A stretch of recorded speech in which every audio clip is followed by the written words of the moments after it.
끈기 이런 주제를 가지고 주의 말씀을 함께 듣겠습니다.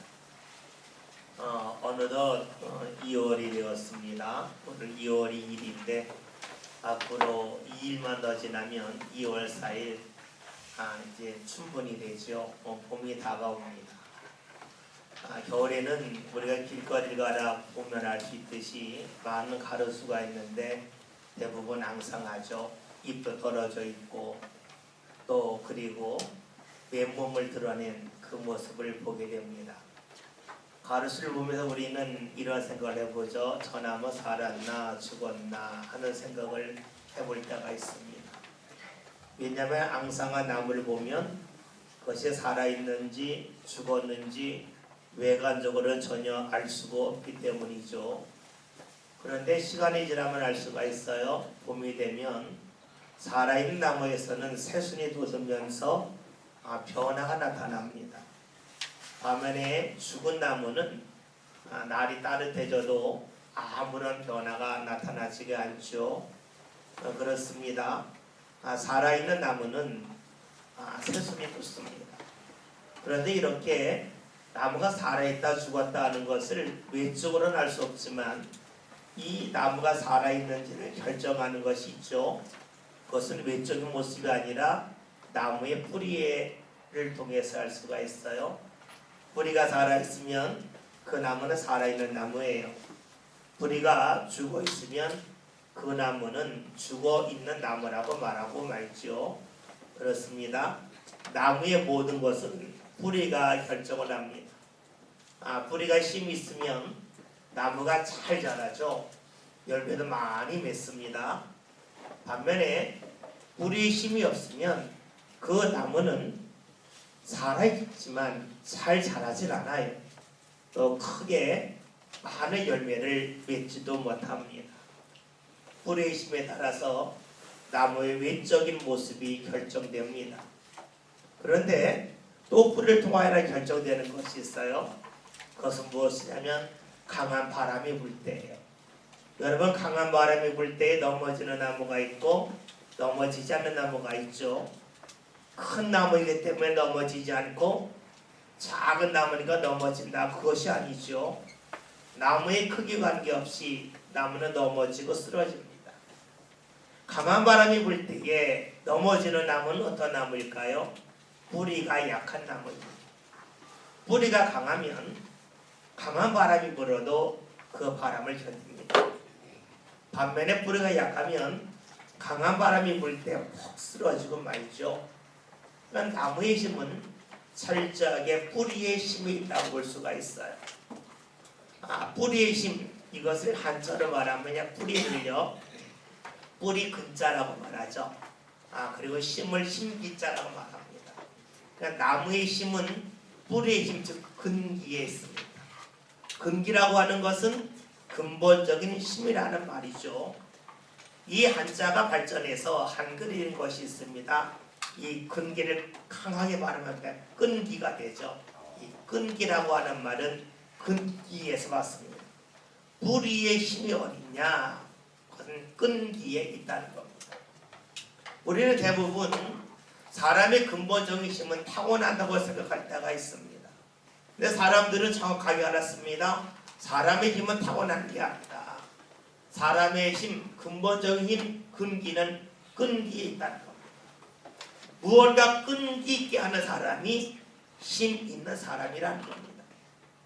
여러분, 나무에 근기가 있을 때에 자라고 열매를 맺고 바람에 쓰러지지 않습니다. 마찬가지입니다. 사람에게 근기, 다시 말해 끈기가 있을 때에 그 사람은 삶에 열매를 맺을 수가 있고 삶에 모진 바람이 분다 할지라도 쓰러지거나 넘어지지 아니할 수 있습니다. 제가 요즘에 좋아하는 여배우가 하나 생겼습니다. 그 배우는 이정은이라는 배우입니다. 아마 이름이 낯선 분도 있을 거고 좀 잘 아는 분도 있을 겁니다. 지난해 청룡영화제에서 여우 조연상을 받은 사람입니다. 아마 미스터 선샤인에서 김태리의 유머로 나왔던 분, 동백꽃이 필 무렵에서 공효진의 어머니로 나왔던 분이죠. 요즘에 아주 우리의 입에서 펴져나고 있는 기생충에서 가정부 문광으로 나왔던 그 여인입니다. 이 배우는요 1970년생이에요. 그런데 이 배우가 90년도부터 연극계에 뛰어들었습니다. 20년 동안 전혀 사람들이 알아주지 않는 무명 배우로 지냈습니다. 한 달에 20만 원 정도 월급을 받아가면서 연극 배우를 20년을 한 겁니다. 얼마나 힘들었겠어요? 포기하고 싶은 마음도 들었을 거고 다른 일을 하라고 하는 수많은 유혹도 있었을 겁니다. 그러나 그 배우가 끈기 있게 배우의 길을 걸어갔습니다. 텔레비전을 불러주지 않는다고 해서 연기하는 거 포기하지 않았습니다. 그는 연극 무대에서 열심히 배우로서의 길을 걸어갔습니다. 그리고 30년이 지난 지금은 우리나라에서 가장 연기를 자연스럽게 하는 배우로 인정받게 되었습니다. 1990년도에 텔레비전에서 수없이 많은 사람들에게 인기를 얻었던 예쁜 여배우들이 있습니다. 타고난 미모 때문에 사람들에게 인기를 얻고 또 많은 드라마에서 주연을 맡았던 배우들이 있습니다. 그런 배우들은 대부분이 사라졌습니다. 반면에 외모로 볼 때에 아주 넉넉한 아주머니와 같은 인상을 가진 이 이정원이라는 배우는 지금도 사람에게 더 크게 인정받는 배우가 될 거라고 하는 기대 속에 살아가고 있습니다. 어떻게 이런 일이 나올 수 있었을까요? 바로 끈기에 있습니다. 무언가 끈기 있게 할 때에 결국에는 열매를 맺고 결국에는 풍성한 자리에 이를 수 있기 때문입니다. 일할 때 끈기가 필요한데 일에만 그런 것이 아니죠. 사람과 사람의 관계에서도 끈기가 무척이나 중요합니다. 여러분, 우리가 살아가면서 가까이 하고 싶은 사람이 있고 또 멀리 하고 싶은 사람이 있죠. 어떤 사람을 가까이 합니까? 자신의 마음에 드는 사람입니다. 누구를 멀리 하고 싶습니까? 자신의 마음에 들지 않는 사람입니다. 이렇게 마음에 드는 사람을 가까이 하고 마음에 들지 않는 사람 멀리 하다 보면 나중에는 주위에 별로 사람이 없습니다. 왜냐하면 자신의 마음에 계속해서 들게 사는 사람은 거의 없기 때문이지요. 여러분, 그래서 우리가 누군가 마음에 들지 않음을 통하여 멀리 할 때가 있어요. 우리 옛말에 이런 말이 있죠. 술 한 잔에 눈물 난다는 말이 있습니다. 누군가 가까운 사람이 있습니다. 기대했는데 그 기대가 그 사람을 통하여 이루어지지 않을 때에 우리의 상대를 멀리하면서 관계를 정리할 때가 적지가 않습니다. 여러분, 때로는 상대가 마음에 들지 않아도 내가 기대했던 것을 이루어 주지 않았다 할지라도 그 사람을 계속해서 만날 때에 끈기 있게 만날 때에 결국에는 그 사람과 아주 가까워집니다. 대인관계가 원만해지겠죠. 자신의 마음에 들지 않는다고 해서 더 이상 보지 않고 만나지 아니한다면 결국 우리 인생에 우리 주위에 거의 사람이 남지 않을 것입니다. 사람과 관계에서 끈기가 중요합니다. 그럴 때에 더욱더 깊은 만남, 더욱더 복된 만남이 이어지죠. 여러분, 그렇다면 하나님을 만나는 것은 어떨까요? 우리가 하나님을 대할 때에 하나님이 늘 우리의 마음에 들까요? 아니면 하나님이 우리의 마음에 들지 아니할 때가 있을까요? 우리가 누군가가 마음에 든다 할 때는요, 그 사람이 하는 일이 이해가 되면 마음에 든다 그래요. 반면에 누군가 하는 일이 이해가 되지 아니하면 마음에 들지 않는다고 그러지요. 하나님에게 적용해 볼까요? 우리가 언제 하나님이 내 마음에 들까요? 하나님이 하시는 일이 우리의 마음에 들 때에 우리는 하나님을 이해할 수 있다 하고 하나님을 좋아한다고 말하지요. 반면에 하나님이 하시는 일을 나 자신이 이해할 수 없다면 하나님을 가까이 하고 싶은 마음이 들지 않습니다. 여러분은 하나님이 하시는 일이 잘 이해가 되십니까? 여러분이 기대한 만큼 하나님이 여러분의 삶을 이끌어주고 계십니까? 그것을 인정한다면 하나님을 가까이 할 겁니다.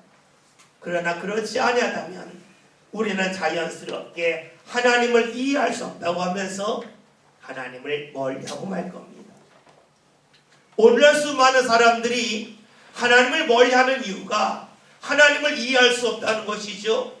자신이 열심히 신앙생활하고 시간을 들었음에도 불구하고 왜 자신의 삶에 어려움이냐 하면서 하나님을 이해할 수 없다 해서 하나님을 멀리할 때가 적지 않습니다. 근데 여러분, 우리가 하나님을 이해할 수 없는 것이 너무 당연한 일 아닐까요? 오늘 주일인데 많은 분들이 교회 문 나왔어요. 아마 코로나 바이러스 때문에 사람들이 외출을 자제하면서 교회 나오는 것도 조금 뒤로 하신 분도 있을 겁니다. 코로나 바이러스가 발생한 지가 꽤 됐어요.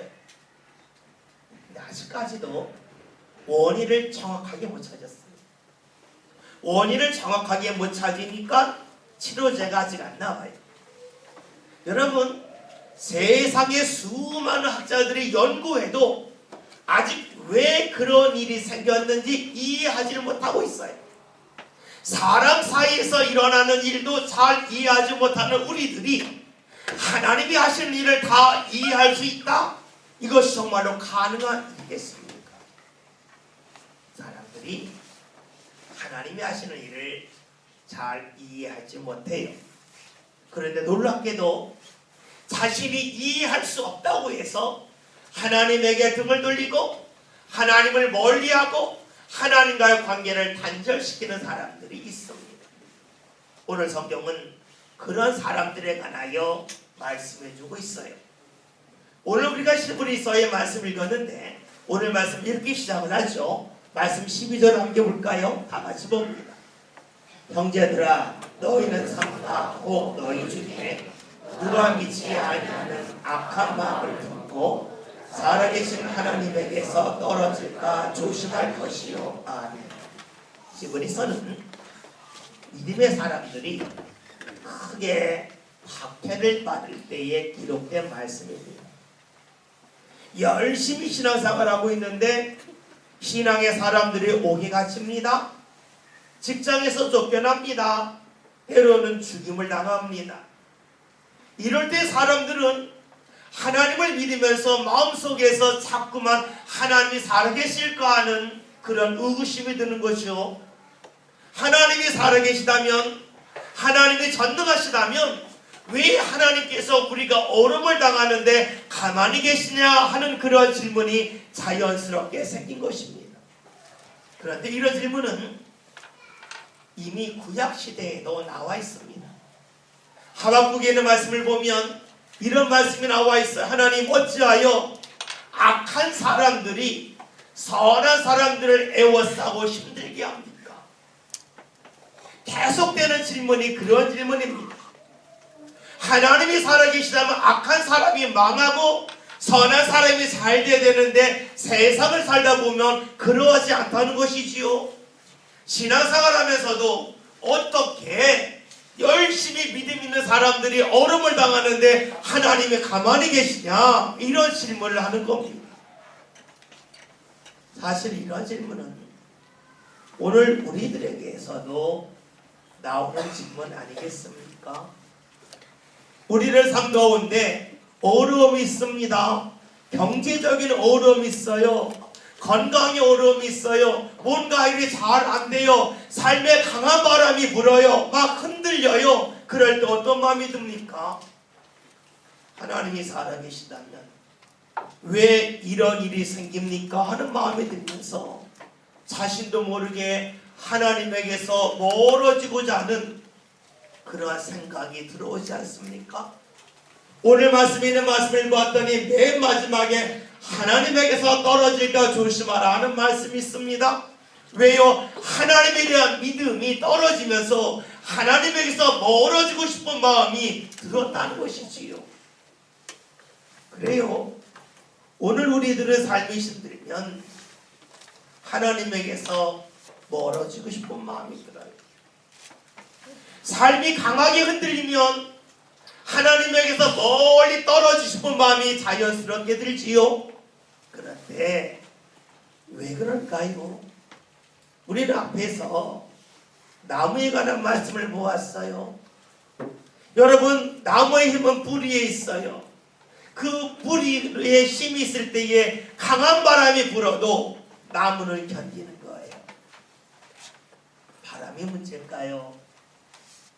뿌리의 힘이 부족한 것이 문제일까요? 여러분, 우리는 살아가면서 강한 바람이 불면, 삶에 강한 바람이 몰려오면 강한 바람이 부는 것에 관하여 말할 때가 너무나 많습니다. 그런데 문제가 강한 바람일까요? 아니면 뿌리의 힘이 약한 데 있을까요? 나무가 쓰러질 것이 강한 바람의 탓일까요? 아니면 나무의 뿌리의 힘이 약한 것이 탓일까요? 어디에 초점을 맞추냐에 따라서 해결점이 달라지지요. 나무가 넘어지는 것은 강한 바람 때문이기도 하겠지만 뿌리의 힘이 약하기 때문입니다. 다른 말로 하면 끈기가 부족하기 때문입니다. 다른 말로 해볼까요? 끈기가 없기 때문에 바람이 불 때에 쓰러지고 넘어지는 것이지요. 여러분, 우리가 주님이 하시는 일을 당장에 다 알면 얼마나 좋겠어요. 그러나 주님이 하시는 일은 대부분 당장에 모를 때가 너무나 많이 있습니다. 예수님이 세상에 오셨을 때에 사람들이 예수님을 이해했습니까? 예수님이 십자가를 지실 때에 예수님의 제자들이 이해할 수가 없어서 3년 동안 예수님을 따라다녔음에도 불구하고 그 예수님에게서 다 뿔뿔이 흩어지며 도망갔습니다. 이해할 수 없다는 것이지요. 그래서 계속해서 주님 곁에 붙어 있지 않았습니다. 그러나 시간이 지나고 났더니 예수님이 부활하고 났더니 사람들이 예수님이 왜 세상에 오셨는지 왜 십자가를 지셨는지 비로소 알게 되지요.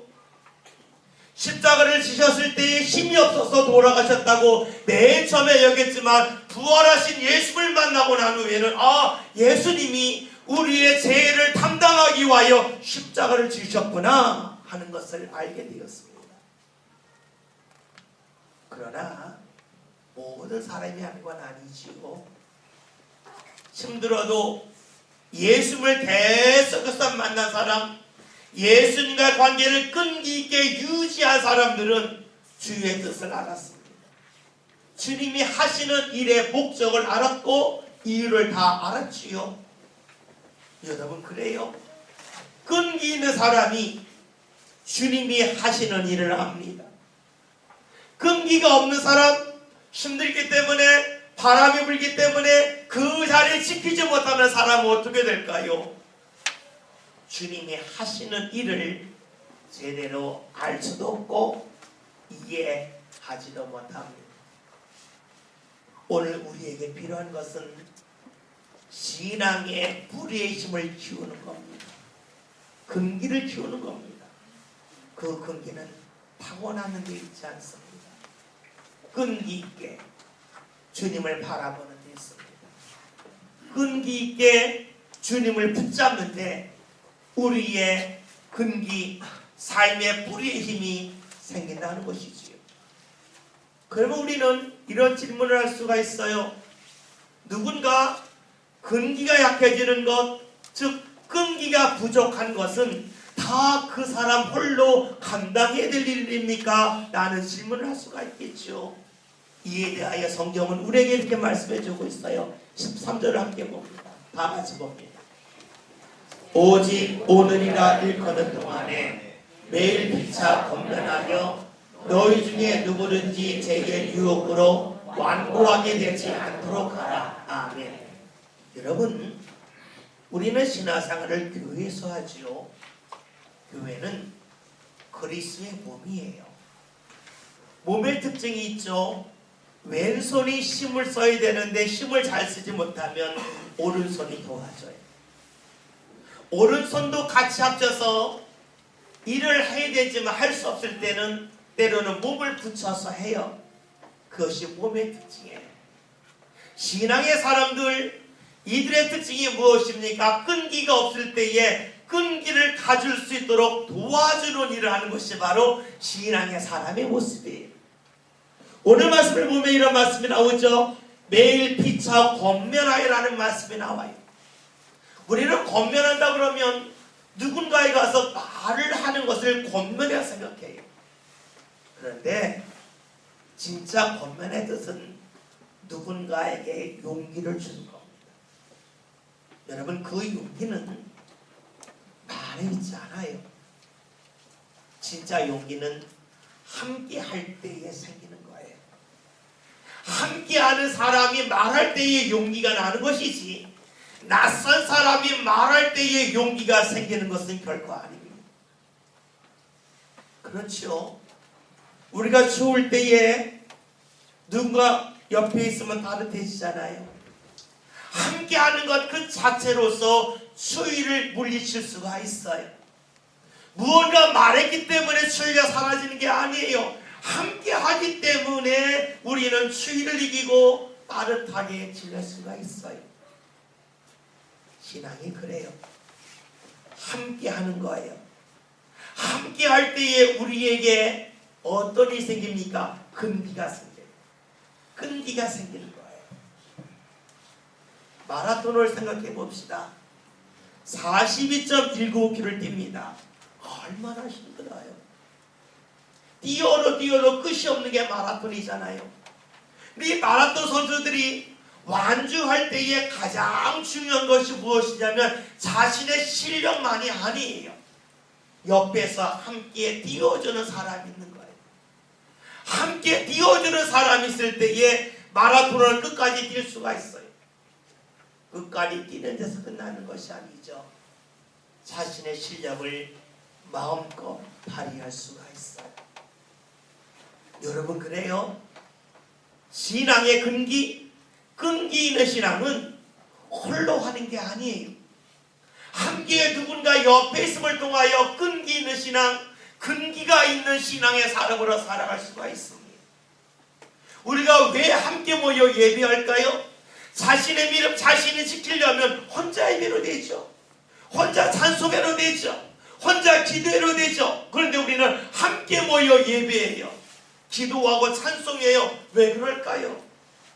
함께 모일 때에 그 속에서 우리의 신앙의 마라톤을 완주할 수 있기 때문입니다. 함께 할 때에 끈기가 생겨요. 근데 이 끈기는 무엇을 통해 이루어질까요? 오늘 말씀을 봤더니 13절 맨 마지막에 제2의 유혹으로 완고하게 되지 않도록 하라는 겁니다. 여러분, 끈기는 무엇을 통해 일어날까요? 제2의 유혹을 끊음을 통하여 끈기가 생긴다는 겁니다. 다시 볼까요? 끈기가 있으려면 끈기를 잘 해야 돼요. 말씀이 잘 이해가 안 되신다면 여러분의 자녀를 생각해 보면 됩니다. 요즘에는 대부분 부모와 자녀의 다른 방을 쓰죠. 자녀 방에는 뭐 침대가 있을 수도 있겠지만 대부분 책상이 있어요. 공부방이 있어요. 그런데 자녀들 공부할 때에 공부방에서 잘 안 해요. 도서관에 간다 그래요. 그럼 부모들이 그러죠. 야, 공부방이 있는데 왜 거기서 안 하고 도서관 가서 하냐 그러죠. 왜 그럴까요? 이유는 간단하죠. 도서관에 가면 유혹이 끊겨요. 집에서 공부하면 거실하면 텔레비전이 있어요. 옆에서 공부하는 사람이 없으니까 게임하고 싶어요. 컴퓨터 하고 싶어요. 그런데 도서관에 가면 다 공부해요. 그러니까 게임을 안 해요. 텔레비전을 못 봐요. 더욱더 공부에 전념할 수 있어요. 도서관에 가는 것이 무엇일까요? 유혹을 끊는 것 아니겠어요? 여러분, 끈기 있게 공부하려면 끊기를 잘해야 돼요. 끊을 걸 끊지 못하면 끈기 있게 공부하지 못합니다. 하나님을 믿는 것이 어떨까요? 끈기 있게 신앙생활 하려면 제2의 유혹을 끊어야 돼요. 제2의 유혹을 끊는 방법 중에 가장 좋은 것이 뭘까요? 피차 건면하는 거예요. 함께 모이는 거예요. 함께 모여 예비하고 함께 모여 기도하고 함께 모여 찬송할 때에 우리는 내 삶 가운데 올라오는 수많은 유혹을 끊을 수 있다는 것이지요. 신앙의 끈기는 개인의 능력으로만 되는 게 아닙니다. 함께 믿음의 사람들이 피차 권면하는 것, 함께 자리를 지키는 것, 함께 있는 것을 통하여 이루어집니다. 여러분, 그렇잖아요. 여러분이 함께 예비할 때에 나쁜 생각 잘 안 들지요. 혼자 있으면 나쁜 생각 들잖아요. 함께 모이는 것, 그것이 바로 우리의 나쁜 생각을 끊게 만듭니다.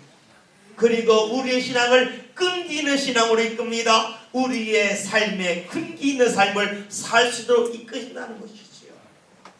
그렇다면 우리가 제2의 유혹을 잘 끊고 끈기 있게 신앙생활할 때에 우리 삶 가운데 어떤 일이 이루어질까요? 오늘 성경이 우리에게 이렇게 증언해 줍니다. 14절 함께 봅니다. 우리가 시작할 때에 확신하는 것을 끝까지 견고히 잡고 있으면 그리스도와 함께 참여한 자가 되리라. 아멘. 무엇을 말합니까? 시작할 때 잡은 것을 견고하게 잡는다. 끈기 있게 신앙생활하면 우리는 그리스도와 함께 참여한 자가 된다는 것이지요. 주님과 함께하는 자가 된다는 것입니다. 끈기가 없으면 그리스도와 함께 참여할 수 없다는 겁니다. 그리스도와 함께 참여한다는 말씀을 다른 성경에서는 그리스도가 주시는 구원의 자리에 이르다라고 표현하고 있습니다. 여러분, 우리는 살아가면서 내가 어디 있는가에 관심이 많아요. 어떤 직장 다니냐, 어느 학교 다니냐, 어느 집에 사느냐, 있는 자리에 관심이 많습니다. 예, 자리 중요하죠. 더 중요한 게 있어요. 그 자리에서 무엇을 보고 무엇을 느끼는가 있어요. 바닷가에 갔는데 바닷가는 안 보고 산을 본다. 좀 이상하지 않아요? 산에 가서 산을 봐야 되는데 바닥을 보고 있다. 좀 이상하지 않아요? 산에 가서는 산을 보고 바다 가서는 바다를 봐야 정상 아닙니까? 여러분, 그래요. 우리의 삶 가운데서 주님이 함께 하신다고 하는 것은 나를 좋은 자리, 내가 원하는 자리에 올려주신다는 데 있지 않아요. 내 삶 가운데 포기할 것을 포기하신다는 거예요. 그것이 바로 뭡니까? 끈기 있게 주님과 함께하는 사람에게 일어나는 일입니다. 오늘 우리를 삶 가운데 왜 기쁨이 사라질까요? 왜 기쁨이 넘치지 못할까요? 그 이유는 보아야 할 것을 보지 못하기 때문 아니겠습니까? 느껴야 할 것을 느끼지 못하기 때문이 아니겠습니까? 다시 말하면 우리가 보아야 할 것을 보면 끈기가 있습니다. 보아야 할 것을 보지 못하면 끈기는 사라지게 되어져 있죠. 창세기 32장을 보면 야곱이 약북강 나루터에서 천사와 씨름하는 말씀이 나옵니다. 천사가 야곱의 허벅지 관절을 쳤습니다. 그것이 어긋났어요. 엄청 아팠겠죠. 그 아픈 자리에서 야곱이 무엇을 봅니까? 하나님의 복을 봅니다. 천사에게 말하죠. 나를 축복하라는 겁니다. 그렇지 않으면 가지 못하겠다 하는 것이지요. 그것을 보았습니다. 끈기 있게 보았습니다. 그러한 야곱에게 하나님은 복을 약속해 주십니다. 그렇습니다. 힘든 자리지만 자신이 보호해야 할 것을 끈기 있게 보는 사람에게 하나님의 역사가 나타날 수밖에 없겠죠. 오늘 우리들 삶 가운데서도 역시 똑같지 않겠어요? 우리가 살아가면서 끈기 있게 주님을 붙잡고 나갈 때에 때로는 강한 바람이 분다 할지라도 때로는 나의 삶에 큰 어려움이 있다 할지라도 주님을 끈기 있게 붙잡고 나갈 때에 주님께서는 우리와 함께 하셔서 주께서 허락하신 은혜 자리에 우리가 이룰 수 있도록 이끌어 주십니다.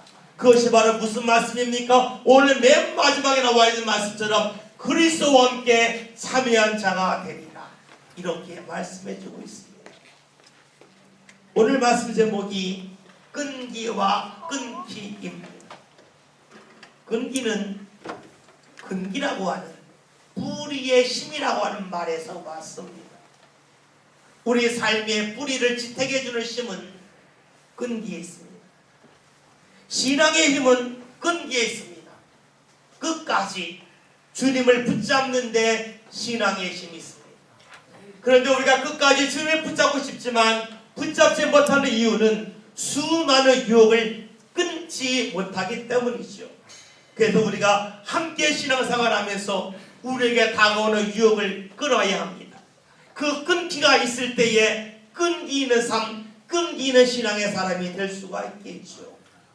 그 끈기 있는 신앙의 사람에게 주님이 함께 하시는 은혜가 나타날 수밖에 없습니다. 여러분, 삶에 힘이 넘치길 원하십니까? 그 힘은 끈기입니다. 끈기는 다른 게 있지 않습니다. 타고나는 것도 아닙니다. 끈기 있게 주님을 붙잡으겠습니다. 혹여나 주님을 붙잡으려고 하는데 그 끈기가 약해지는 것이 느껴지십니까? 그럴수록 함께 모이는 자리, 피차 권면하며 예배하며 찬송하며 기도하는 자리에 이릅시다. 그럴 때 우리는 말씀처럼 죄의 유혹을 끊을 수 있는 그런 사람으로 설 수 있기 때문입니다. 끈기의 사람은 끈기를 잘합니다. 저와 여러분이 신앙의 끈기 있는 사람이 되기 위하여 함께 예비하고 기도함을 통하여 유혹을 잘 끊는 가운데 주께서 예비해 놓으신 은혜의 자리에 마음껏 이루는 복된 삶이 저와 여러분들 삶 가운데 반드시 나타날 수 있기를 주의 이름으로 기원드립니다. 기도합니다. 주여, 오늘 저희들이 끈기 있는 신앙의 사람이 되기를 원합니다. 끝까지 주를 붙잡아서 강한 바람이 삶에 불어온다 할지라도 쓰러지지 않게 하시고 풍성한 신앙의 결실을 맺기를 원합니다. 이를 위하여 함께 모여 예비하고 기도하고 찬송하여 죄의 유혹을 잘 끊는 성도를 되게 하여 주옵소서. 그리하여 마음껏 주께서 예비로신 은혜 자리에 이르는 복된 성도들 되게 하여 주옵소서. 예수님의 이름으로 기도하였습니다. 아멘.